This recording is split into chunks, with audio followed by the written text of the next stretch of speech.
वह साड़ी का आधा भाग लेकर अपना तन बदन ढक करके अपने प्राण पानी से निकल के अपने प्राण बचाए थे। याद रखिएगा, कोई मामूली सी बात नहीं कर रहा हूं, कभी विश्वास भी होना चाहिए। इतनी बड़ी रामायण आप सबके घर घर में होती है, थोड़ा सा पढ़ा होगा आपने। उसमें सबसे पहले जब रामायणी लोग रामचरितमानस का अखंड पारायण शुरू करते हैं, पहले श्लोक आता है, भवानी शंकरो वंदे श्रद्धा विश्वास रूपिणौ याभ्याम विना न पश्यन्ति सिद्धा स्वांतस्तमीश्वरम। यानी बिना श्रद्धा और विश्वास के ये पूजा भी बेकार है, ये अर्घ देना भी बेकार है, ये व्रत करना भी बेकार है। किसी भी पूजा पाठ धर्म अनुष्ठान को करना हो तो सबसे पहले अपने अंदर श्रद्धा और विश्वास बना लीजिए। यदि श्रद्धा और विश्वास है तो याद रखिएगा सब कुछ है। द्रौपदी ने चीर जो ऋषि को दिया था, ऋषि मुनि महात्मा ने दोनों हाथ उठा करके भगवान सूर्य आसमान में उग रहे थे और वही ऋषि ने हाथ उठाकर द्रौपदी को वरदान दिया था, अरे वो भद्र नारी, अरे पांचाली द्रौपदी, ये ऋषि मुनि महात्मा की जान बचाने के लिए तुमने अपने साड़ी का आधा भाग फाड़कर मेरा तन बदन ढकने के लिए दान किया है। मैं भगवान सूर्य को साक्षी करके तुम्हें आशीर्वाद देता हूं, जैसे आज तुमने मेरी लाज बचाई, एक दिन ये संकट तेरे ऊपर जब आएगा तब ये सूर्य साक्षी है, मेरा वरदान तेरी लाज बचाएगा। आपने सुना होगा, आपने देखा होगा, महाभारत पढ़ा होगा, जब दुष्ट दुशासन और दुर्योधन द्रौपदी का चीर खींच रहे थे, जब द्रौपदी नग्न होते होते बच गई, तभी आपको याद होगा दुर्वासा का वह आशीर्वाद वह भगवान को आकर के पूरा करना पड़ा। मृषा न होई देवर्षि वाणी, साधु संतों की वाणी कभी व्यर्थ नहीं होती है। जिसने इसका मखौल और मजाक उड़ाया है उसे इसको भुगतना पड़ा है। इसलिए याद रखिएगा, आज का अति पवित्र दिन है। इस कर्म के साक्षी भगवान सूर्य आसमान से झांक रहे हैं, मुस्कुरा रहे हैं और हम सबको वरदान दे रहे हैं। ये जीवन के हमारे साक्षी हैं, इन्हीं से जीवन है, जन है, जन्म है, मृत्यु है, मोक्ष है, सब सूर्य से है। आज के छठ व्रत के उपलक्ष्य में यहाँ आए हुए समस्त जन जन का अभिनंदन करता हूँ। माता जी लोग जो यहाँ बैठी हुई हैं, विराजमान हैं, इन सब से देखिए हाथ जोड़कर प्रार्थना करता हूँ वो हम सबको आशीर्वाद प्रदान करें। आज आपकी झोली आशीर्वाद से लबालब भरी हुई है। यह महसूस करना कि सूर्य भगवान ने आपकी झोली भर दी और उसी झोली में से थोड़ा मिश्री और एक दल तुलसी का लेने के लिए फकीर भी गमछा लेकर सवेरे से आपकी प्रतीक्षा कर रहा है।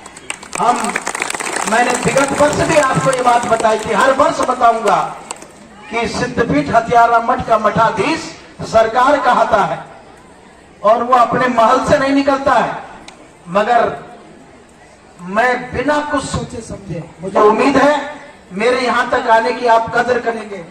मैं यहां पर देखिए कुछ देने नहीं कुछ लेने आया हूं। ये आज का दिन है, याद रखिएगा, मैं भीख मांगने आया हुआ हूं और वह भीख सिर्फ आप दे सकते हैं। मैं यह भिक्षा अकेले नहीं पाता, मैं यह आशीर्वाद अपने अंदर नहीं रखता, मैं भी समाज और राष्ट्र के कल्याण के लिए परिव्राजक बन करके आपका दिया हुआ आशीर्वाद प्रसाद बनाकर थोड़ा थोड़ा थोड़ा थोड़ा सारी दुनिया में बांटा करता हूं। इसलिए बेहिचक दीजिएगा, मुझे दिया हुआ कभी व्यर्थ नहीं होगा, कभी दुरुपयोग नहीं होगा, उसका सदुपयोग मैं जन जन के आशीर्वाद देने के लिए किया करता हूं। मैं उम्मीद करता हूं कि माताएं और देवियां अपना थोड़ा थोड़ा प्रसाद, आप भगदड़ भीड़ मत करिएगा, बहुत भद्र और बहुत शिष्ट है आप, एक एक करके आइएगा और जब आपको कहा जाएगा तो एक तरफ से उठ करके, ये जो बेटियां अभी स्वागत सत्कार कर रही थी, ये इन माताओं को पंक्तिबद्ध तरीके से प्रसाद दिला करके, क्योंकि आप भी 3 दिनों से थके होते हैं, हम बहुत ज्यादा बोल जाते हैं मगर भाव है इसे रोक नहीं पाते, और इस भाव को आप अपने दिल में ग्रहण करिएगा। ये मेरा गंगा जी से भी पवित्र भाव है आपके लिए।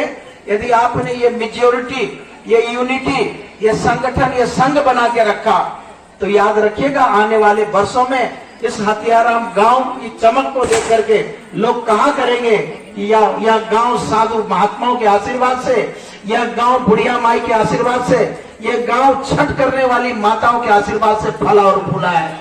यहाँ की हर गली में रोशनी होगी, हर गांव मुस्कुराता होगा, हर घर का नौजवान नौकरी और सरकारी नौकरियों में भाग लेने वाला होगा, क्योंकि यह प्रार्थना व्यर्थ नहीं जा सकती है। अब इस सिद्धपीठ परिसर देखिए, यहाँ से वहां तक फैलता जा रहा है। अब बचा है हथियाराम गांव का जीर्णोद्धार करना। मैं युवाओं से कहना चाहूंगा, मजाक और मखौल को छोड़ दो। आदरणीय भागवत जी, जो भारत का कोहिनूर हीरा जैसा चमक रहा है, जो भारत के प्रधानमंत्री और राष्ट्रपति को बनाने में कारगर है, ऐसा व्यक्ति आपके हथियाराम में चला आता है और आपको मालूम नहीं पड़ता कि यहाँ कौन आकर के चला गया। एक बात और ध्यान रखना, भारत का प्रधानमंत्री और भारत का होम मिनिस्टर अमित शाह भी काफी जल्दी हथियाराम परिसर में बुढ़िया माई का आशीर्वाद लेने आने वाला है।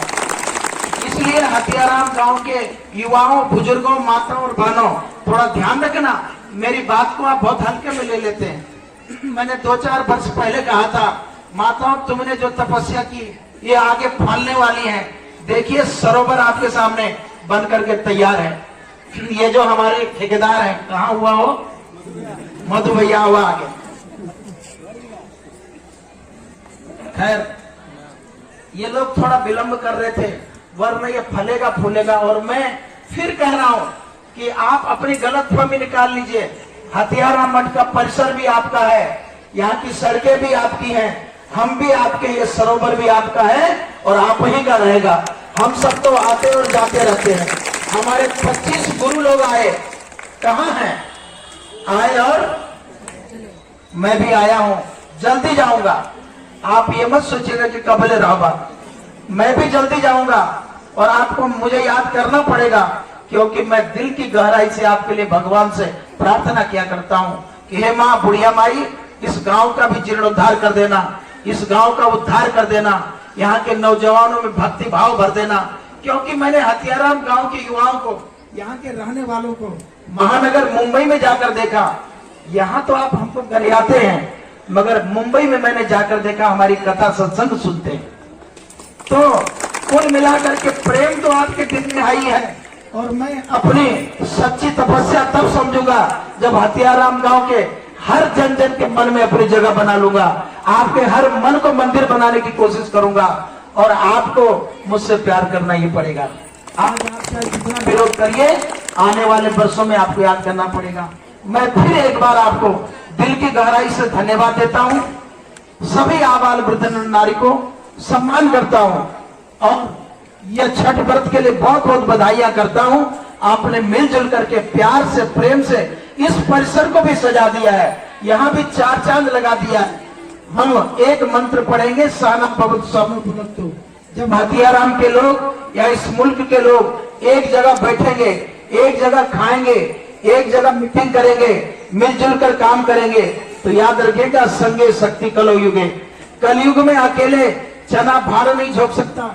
कलयुग के अंदर तरक्की चाहते हो तो ऐसे ही मिलने का संकल्प लो और हाथ उठा करके एक बार मेरे साथ जय घोष करना कि बाबा जी आप जैसा कहेंगे हम वैसा करेंगे। बोलिए बुढ़िया मैया की।